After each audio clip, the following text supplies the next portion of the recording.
বেশি গল্প না চুদিয়ে যেটা করতে এসেছিস সেটা কর, আর এখান থেকে তাড়াতাড়ি চল। রোশনি, তোর কাছে আমি এতদিন ধরে আসি, তো তুই একটু আমাকে ভালো বন্ধু বানাতে পারিস না? নিজের কাছের মানুষেরাই নিজের হলো না, আর তুই কোথাকার কে?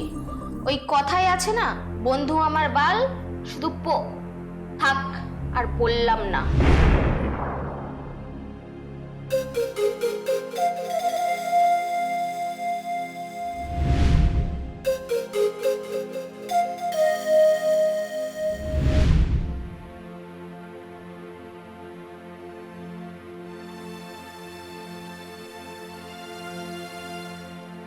দাদা, কিরে কিছু বলবি? কি আর বলবে, ওই টাকার জন্যই হাত পাততে এসেছে।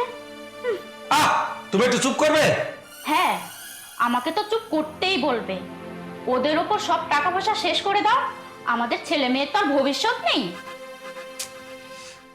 দীপা, বোন আমার, তুই তোর বৌদির কথা কিছু মনে করিস না। বল কি বলতে এসেছিস? কি আর মনে করবে, আমি কি কিছু মিথ্যা কথা বলেছি নাকি?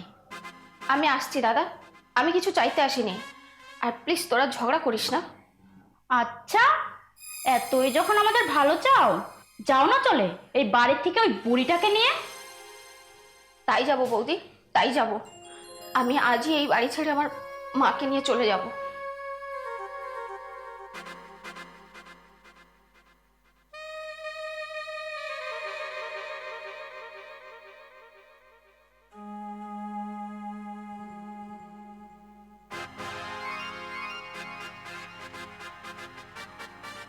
কি রে, আজ তো তোকে অনেক হট লাগছে রে। বেশি গল্প না চুদিয়ে যেটা করতে এসেছিস সেটা কর, আর এখান থেকে তাড়াতাড়ি চল।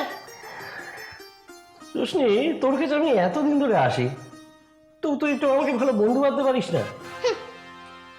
নিজের কাছের মানুষেরাই নিজের হলো না, আর তুই কোথাকার কে? ওই কথাই আছে না, বন্ধু আমার বাল শুধু পো। থাক, আর বললাম না। আমি বুঝতে পারছি তোমার মনে অনেক কষ্ট জমানো আছে। বন্ধু নাই বা ভাবলে একটু ভালো করে কথা তো বলতে পারো। কেন রে, তোর সাথে ভালোভাবে কথা বলতে যাব? তুই আমার ভাতার হোস নাকি?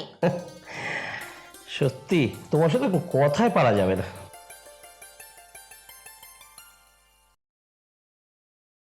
না না,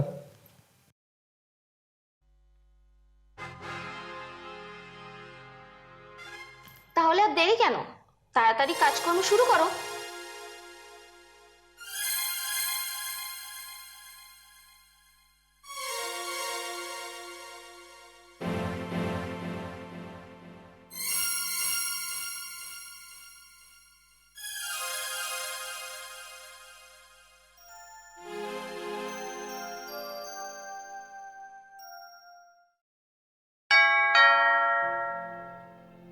দরজা খোলা আছে, ভেতরে এসে বসুন।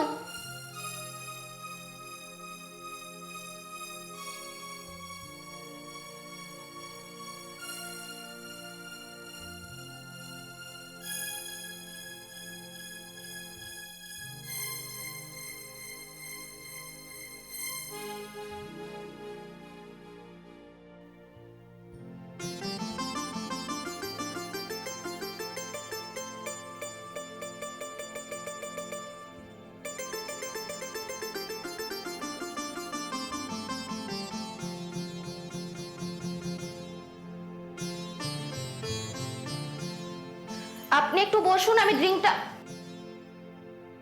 দীপা তুই? দীপা? আমি দীপা নই, আমি রোশনি। দীপা অনেকদিন আগে মারা গেছে।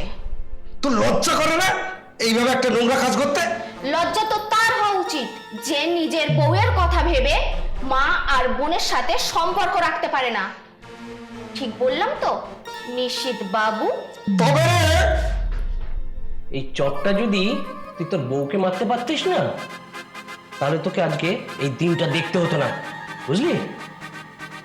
ও, তার মানে সব জেনে শুনে তুই আমাকে এখানে পাঠিয়েছিস, তাই তো? হ্যাঁ, দুদিন আগে যখন আমি ওর কাছে এসেছিলাম, আমি সেদিন জানতে পেরেছি যে তুই ওর দাদা।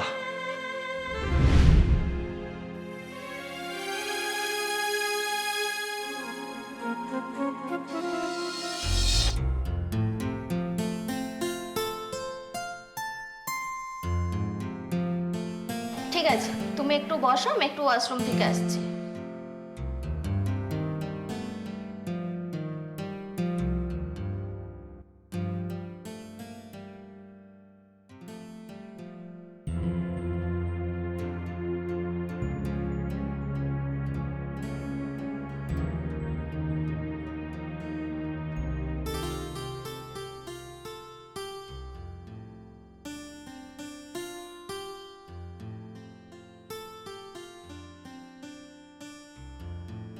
বলছি, দত্ত জুয়েলার্সের মালিক নিশিত দত্তের ছবি তোমার মোবাইলে কি করে? নিশিত দত্ত আমার দাদা, আর আমি রোশনি নই, আমার নাম দীপা দত্ত। তুমি এত বড় একজন নামকরা লোকের বোন হয়ে এই লাইনে এলে কি করে? আজ তোমাকে সব সত্যি কথা আমাকে বলতেই হবে। শুনবে? তাহলে শোনো।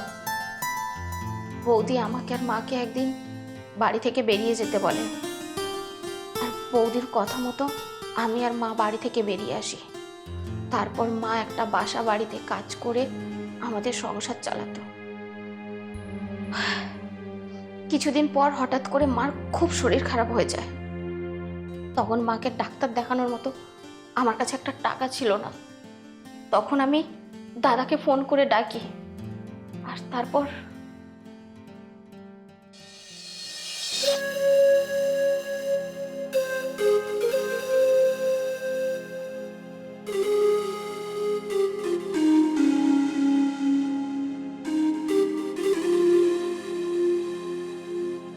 বল, কি জন্য ডেকেছিস আমায়?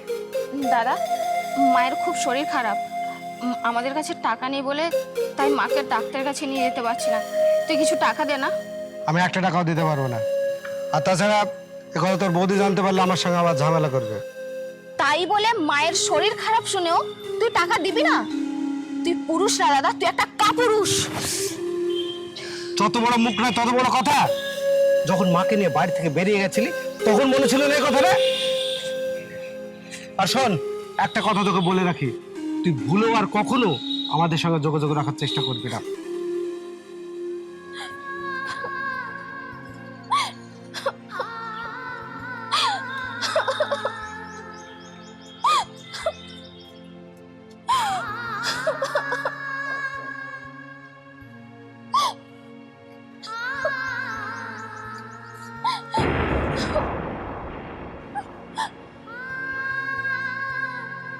তারপর দাদা ওখান থেকে চলে যায়, আর আমি ওখানে বসেই কান্না করি। হঠাৎ করে একটা লোক এসে আমাকে বলে ও হোটেলে একটা কাজ আছে, 2000 টাকা দেবে আমাকে। তখন আমি কোনো কিছু না বুঝেই আমি ওনার সঙ্গে চলে যাই। আর তারপর ওনার সঙ্গে যাওয়ার পর উনি আমাকে জোর করে আমার সঙ্গে শারীরিক সম্পর্ক করে। তারপর থেকেই আমার এই লাইনে আসা। হ্যাঁ, ওর থেকে সব শোনার পর আমি একটা প্ল্যান করি। সেই প্ল্যান করেই তোকে আমি এখানে পাঠাই, যাতে তোর লজ্জা হয়। দীপা, বোন আমার তো আমাকে ক্ষমা করে দে। ক্ষমা? তোকে আমি কখনো ক্ষমা করব না। তুমি ওকে ক্ষমা করে দাও, ও আজ ওর ভুলটা বুঝতে পেরেছে। আয় বোন, তুই আমার বুকে আয়, আমাকে তুই এবারের মতো ক্ষমা করে দে। ভাই সায়ন, তোকে একটা কথা বলবো, তুই রাখবি? কি কথা বল? তুই আমার এই ছোট্ট বোনটাকে জীবন সঙ্গিনী করে নে, তুই আমার বোনটাকে গ্রহণ কর।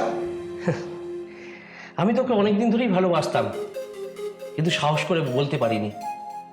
যদি আমাকে ভুল বোঝে, এই ভয়। দে তোর হাতটা দে, দে তোর হাতটা দে। তোরা সুখী হ।